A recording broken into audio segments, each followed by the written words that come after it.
there's a lot happening in Jamaica, and let me just take you to a couple of them. The Jamaica Teachers Association credibility battle escalates. The controversy involving Mark Malaver continues to dominate the political space. The government, led on this issue by Desmond McKenzie, is demanding evidence to support claims of sexual misconduct in school shelters. Meanwhile, the political arm, Young Jamaica, has now publicly criticized the JTA president for what it calls unsubstantiated allegations.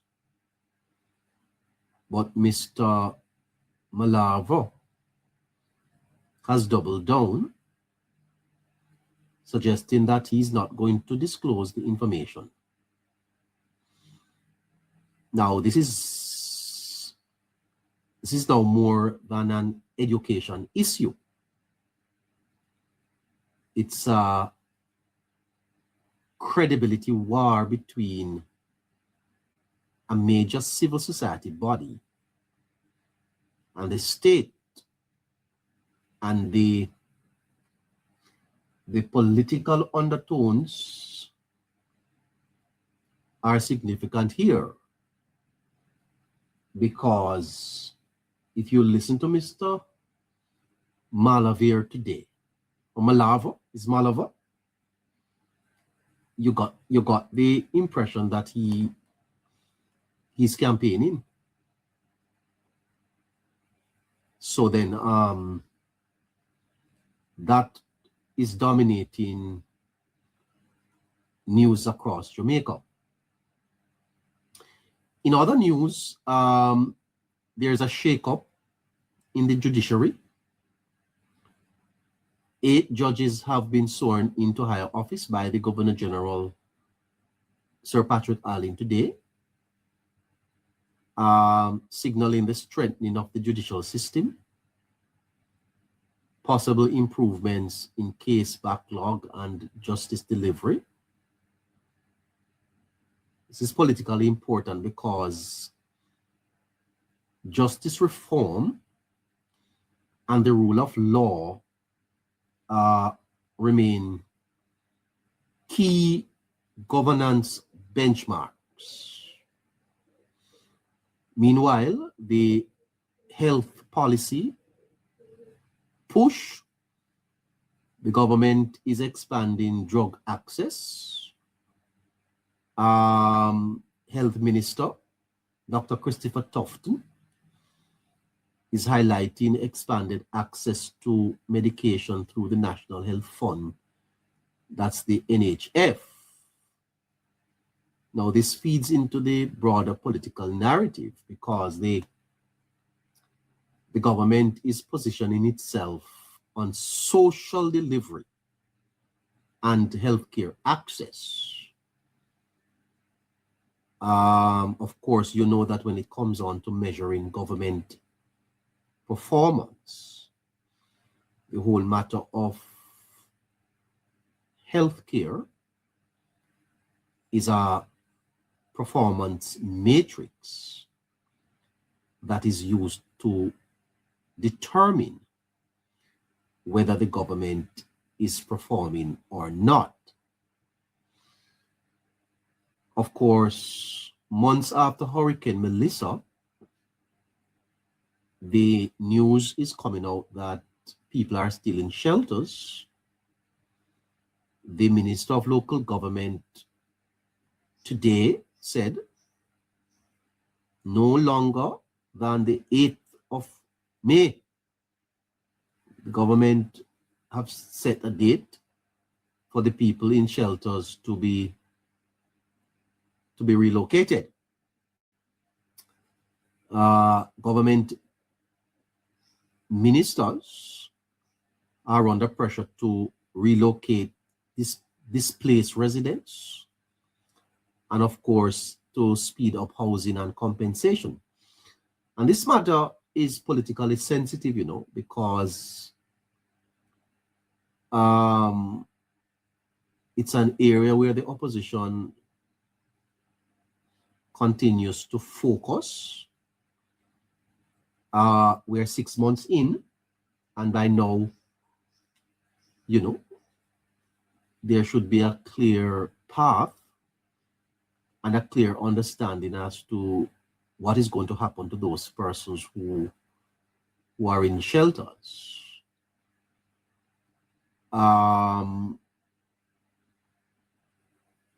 So across Jamaica, all these stories are emerging. The JTA versus the government, trust versus credibility.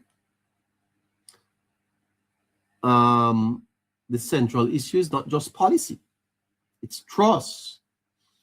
Trust in what leaders say, trust in what institutions do, and trust that when problems are identified, they're actually solved.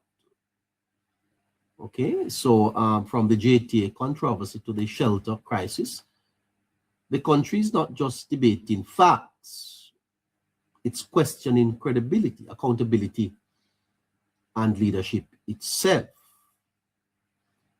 But there's a twist to this story, and I want you to understand that the conversations so far have focused on the JTA president and not the individuals who have violated a basic moral boundary in front of children. That's assuming that the allegations are true.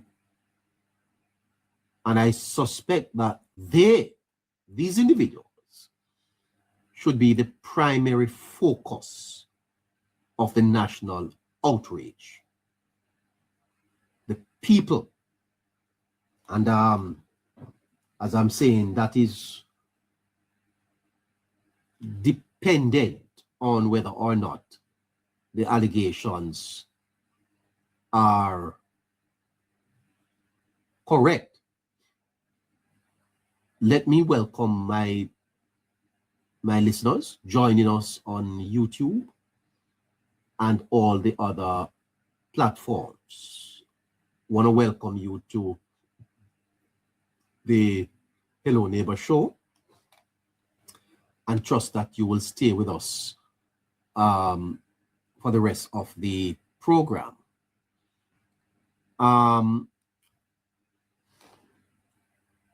Let's go to the pages of the notes. Let's go to the pages of the notes. What's on our mind today? Now, there is a dangerous habit of many societies today, not only Jamaica, one that does not announce itself loudly, but it is quietly reshaping how we think, how we judge, and ultimately how we govern ourselves. And that is the habit of mistaking noise for reality.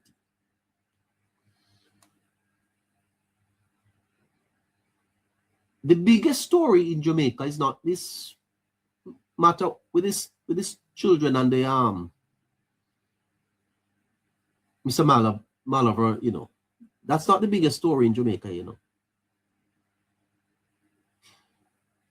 And you know, media sometimes gets it wrong, because I think the PNP has been let off the hook over the last couple of days. Every day we are presented with a flood of controversy, statements, counter statements, outrage, rebuttals. And slowly, almost we begin to believe that the loudest issue in the room is the most important one. But that's not always true. It's often false. Because the task before a nation is not to ignore controversy. It is how you put controversy into context. You have to contextualize it. And if we spend the next 7 days talking about sex, we're not helping the people. This is not the biggest story in Jamaica.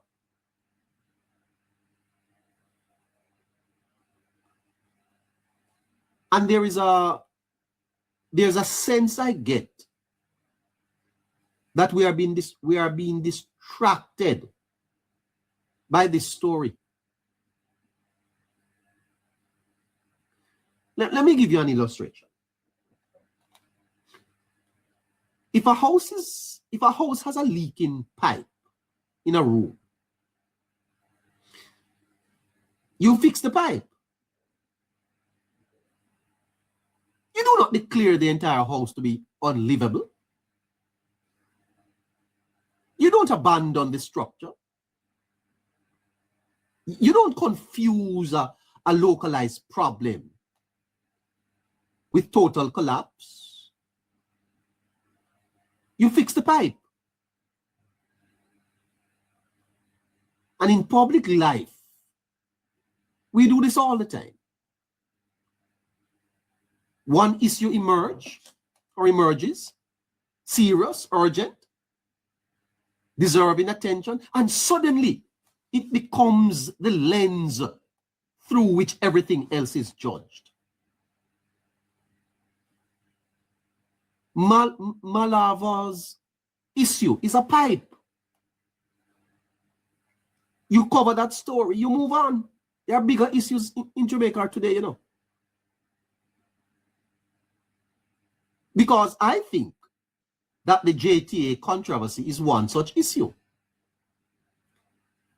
Yes, it raises serious questions about safety, about accountability, about leadership, and it must be addressed.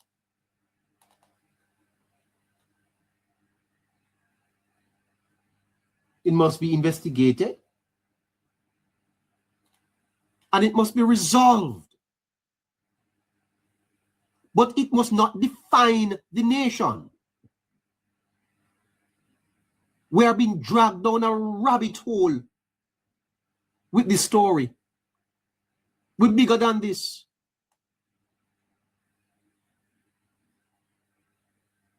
Malava's story is not the biggest story in Jamaica. Let it go now. It's the leaking pipe in the house.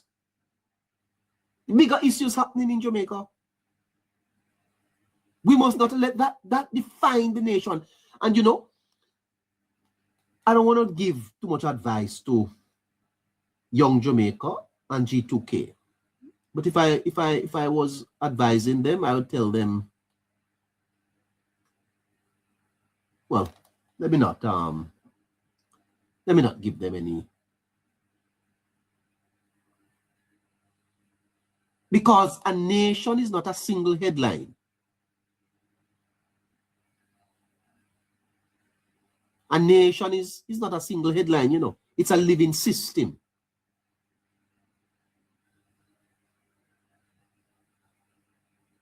The Prime Minister just delivered a budget presentation. It has been knocked off the headline. The Jack Den controversy knocked off the headline. member of the People's National Party, former member, arrested for sexual impropriety, knocked off the headline because Malavir went to a JTA go make up some noise. Let that issue be dealt with in context. But that's not the issue, man.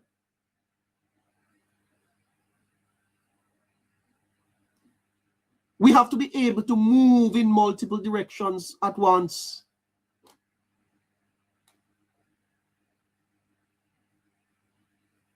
And media in Jamaica is not able to do that. To reduce that complexity into one issue, no matter how seriously, is to distort reality. Come on, people, wake up. Let's just not distort reality. Jamaica is bigger than this little story here. Imagine with me, you see, a ship at sea. The ocean is not silent. There are waves, winds, sudden disturbances. But the captain is not judged by the noise of the storm.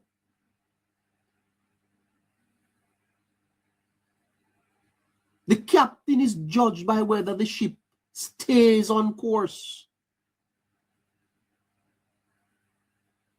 And I am suggesting to my Jamaica Labour Party functionaries,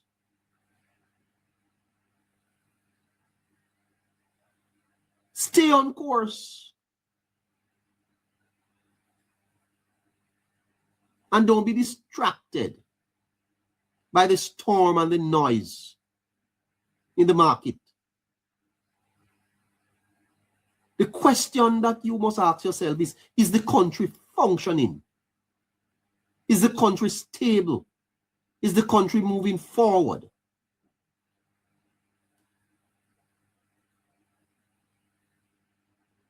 Because here is the deeper point. Order is often quiet.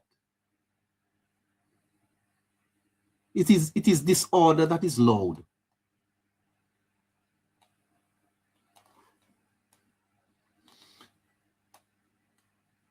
And a functioning system does not need to shout to prove existence. It reveals itself in consistency, in the fact that things continue to work, that collapse does not occur, that progress, however gradual, remains intact.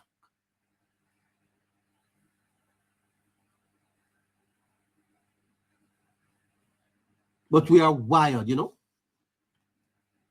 We are wired to notice what is wrong before we appreciate what is right.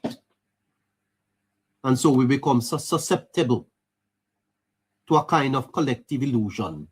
The illusion that because something is loudly wrong, everything must be wrong. Leave Mr. Malavir and let the police and the authorities deal with him. Get back to the substance of the country that we are pushing forward.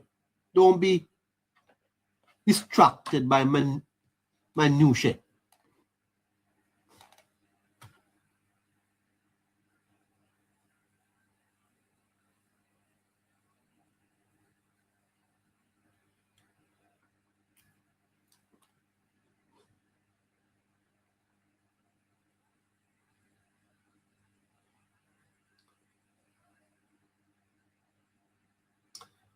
All right.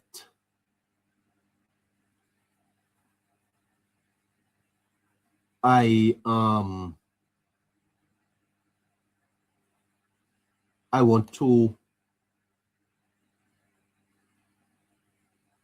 spend a little time, therefore, looking at something else. Because as I said,